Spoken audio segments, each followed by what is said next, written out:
Ang Management Association of the Philippines, MAP, ay hinikayat ang gobyerno na lutasin ang mga hindi pagkakaunawaan sa right-of-way na nagpapabagal sa pagtatayo ng subway ng Metro Manila, na nagbabala na ang mga pagkaantala ay maaaring magpabagabag sa paglago ng ekonomiya. At bago natin ituloy, kung ikaw ay bago pa lang sa aking YouTube channel ay huwag kalimutan mag-subscribe at i-click na rin ang bell icon para lagi kang updated sa mga bago kong upload video. Sinabi ni MAP Chairman Eduardo Yap na ang 488 bilyong pesos subway, ang unang mass transit system ng bansa, ay isang game changer na maaaring mapawi ang kasikipan at mapalakas ang mga pamumuhunan.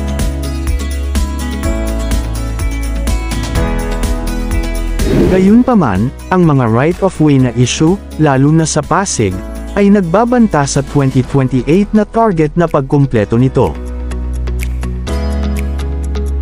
Hinimok ni Yap ang mga awtoridad na bigyan ng kagawaran ng transportasyon, DOTR, na buong awtoridad na lutasin ang mga hindi pagkakaunawaan, na nagbabala na ang karagdagang mga pag-aalsa ay maaaring mabawasan ang pagtulak sa infrastruktura ng bansa.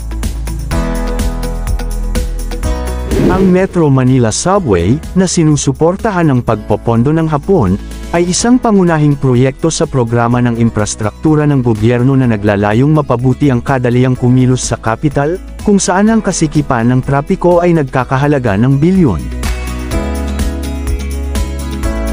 Samantala as of January 2025, ang proyekto ng Metro Manila Subway ay aktibo sa ilalim ng konstruksyon, kasama ang Department of Transportation, DOTR, na naglalayong iginawad ang natitirang mga package ng kontrata ng civil work sa kalagitnaan ng 2025. Kasalukuyang nakatuon ang konstruksyon sa istasyon ng Camp Aguinaldo sa Quezon City, kung saan ang isang tunnel boring machine ay ibinaba, at ang proyekto ay inaasahan na magkaroon ng bahagyang operasyon sa pamamagitan ng 2029, na sumasaklaw sa 8 lungsod na May 17th istasyon. Ang ika-5 TBM na inilunsad para sa MMSP, nagsisilbi itong isa pang block ng gusali para sa unang linya ng subway sa bansa.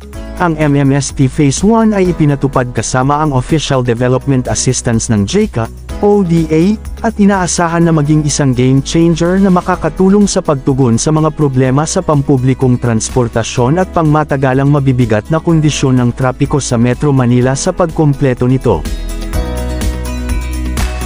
Samantala, ang Department of Energy, DOE, ay nagbigay ng pag-aproba para sa Thermomobile Incorporated, TMO, isang buong pag-aari na subsidiary ng Aboitiz Power Corporation, sa Mothball 2 ng bunker sea-fired power barges T-Mobile 4 at Mobile 6 located sa Navotas Fishport Complex.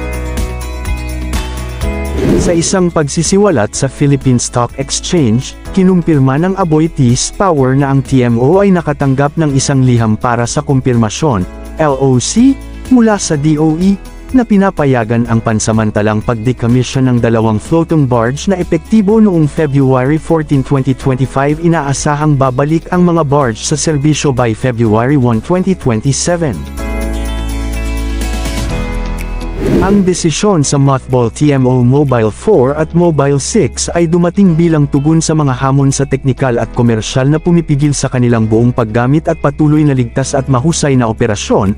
Ang mga oil-fired barges ng langis ay may combined generation na 242 megawatts.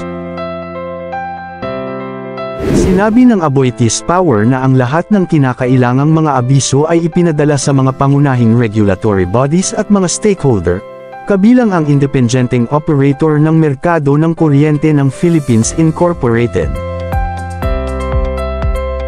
Noong November 2013, sinimula ng mga barge ang mga komersyal na operasyon, na una nang nagbibigay ng 100 megawatts sa Manila Electric Company, Meralco. Noong 2014, ang kapasidad na ito ay na-double sa 200 megawatts.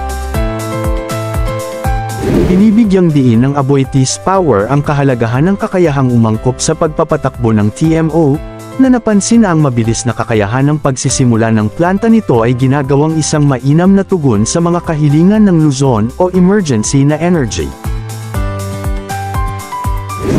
Samantala, sinabi ng Department of Budget and Management, ang paggasta ng gobyerno ng Pilipinas sa infrastruktura ay umabot sa 1.142 trilyon pesos sa unang tatlong quarter ng taon. Sinabi ng kalihim ng budget na si Amenah Pang-Andaman na ang halagang ito ay 11.9% na mas mataas kaysa sa 1.021 trilyon pesos na naitala sa parehong panahon noong 2023, ito rin ay 41.42% na mas mataas kaysa sa 807 bilyon pesos na ginugol sa infrastruktura noong 2021, sinabi ng DBM.